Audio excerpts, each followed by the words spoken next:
ನಾವು ಇವತ್ತು ನಿಂತಿರೋ ಸ್ಥಳ ಶ್ರೀರಂಗಪಟ್ಟಣ ನ್ಯಾಯಾಲಯದ ಹಿಂಭಾಗ ಇರುವಂತಹ ಡಿ ಹ್ಯಾವಿಲೆಂಡ್ ಪ್ರಯೋಗಾತ್ಮಕವಾಗಿ ನಿರ್ಮಾಣ ಮಾಡಿದಂಥ ತೂಗು ಸೇತುವೆ. ಕಳೆದ ವಿಡಿಯೋದಲ್ಲಿ ತೋರಿಸಿದಾಗ ಇಲ್ಲೆಲ್ಲ ಬಹಳಷ್ಟು ಗಿಡಗಳು, ಮುಳ್ಳಿನ ಪೊದೆಗಳೆಲ್ಲ ಬೆಳ್ಕೊಂಡಿತ್ತು. ಈಗ ಅದನ್ನು ಆಡಳಿತ ಮಂಡಳಿ ಏನಿದೆ, ಅದರ ಮೇಲುಸ್ತುವಾರಿ ಇರತಕ್ಕಂಥ ಆಡಳಿತ ಮಂಡಳಿ ಇದನ್ನೆಲ್ಲ ಸ್ವಚ್ಛಗೊಳಿಸ್ತಾ ಇದೆ. ನೋಡ್ಬೋದು ಎಷ್ಟು ಎತ್ತರ ಇದೆ ಇದು. ಮತ್ತು ಇಲ್ಲಿ ಬಿದ್ದಿರುವಂತಹ, ನೋಡಿ ಇಲ್ಲಿ ತೋರಿಸಿ, ಇಲ್ಲೇನು ಬಿದ್ದಿದೆ, ಇಟ್ಟಿಗೆಯಿಂದ ನಿರ್ಮಾಣಗೊಂಡಿರುವಂಥ ಒಂದು ಇದು ಸ್ಟ್ರಕ್ಚರು.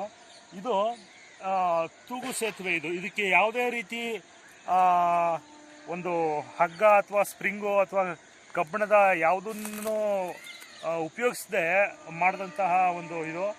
ಬಹುಶಃ ಇದು ದಕ್ಷಿಣ ಭಾರತದಲ್ಲೇ ಇದು ಇದೆ ಅಂತ ಹೇಳ್ಬೋದು. ಬೇರೆ ನೆಲ್ಲೂ ಕೂಡ ಈ ಥರ ತೂಗು ಸೇತುವೆ ಪ್ರಯೋಗಾತ್ಮಕವಾಗಿ ನಿರ್ಮಾಣ ಮಾಡಿದಂಥ ಇತಿಹಾಸ ನಾನೆಲ್ಲೂ ನೋಡಿಲ್ಲ. ಆದರೆ ಇದನ್ನು ಕಾವೇರಿ ನದಿ ಅಡ್ಡಲಾಗಿ ಕಟ್ಟಬೇಕು ಅಂತ ಇದ್ದದ್ದು.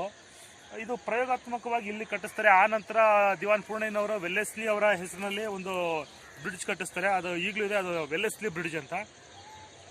ಅದು ನಿರ್ಮಾಣ ಆದಮೇಲೆ ಈ ಒಂದು ಕೈಗೆ ಎತ್ಕೊಂಡಂತಹ ಕಾರ್ಯ ಅರ್ಧದಲ್ಲೇ ನಿಲ್ಲಿಸಲಾಯಿತು.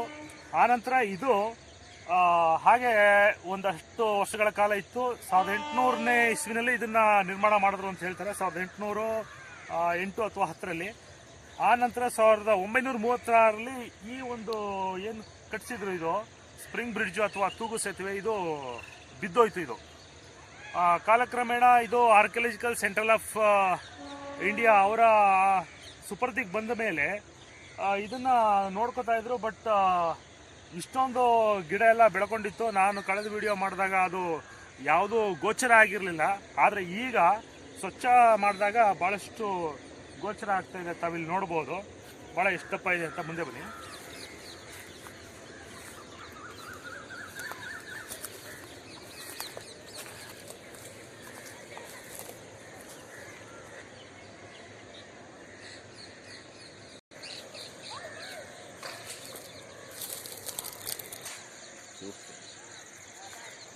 ಹಾಗೆ ನೋಡಿ, ಪೊದೆಗಳೆಲ್ಲ ಸ್ವಚ್ಛ ಮಾಡಿರುವಂಥ ಎಷ್ಟು ಮುಳ್ಳಿನ ಪೊದೆಗಳಿದೆ ಅಂತಲೂ ಕೂಡ ನೋಡ್ಬೋದು. ಸ್ವಚ್ಛ ಮಾಡ್ತಾರಂತಹ ಒಂದು ಕೆಲಸನ ತಾವು ನೋಡ್ಬೋದು. ಹಾಗೆ ನೋಡಿ, ಇದು ಎಷ್ಟು ಅಗಲವಾಗಿರ್ತಕ್ಕಂಥ ಇಟ್ಟಿಗೆಗಳು ನೋಡ್ಬೋದು.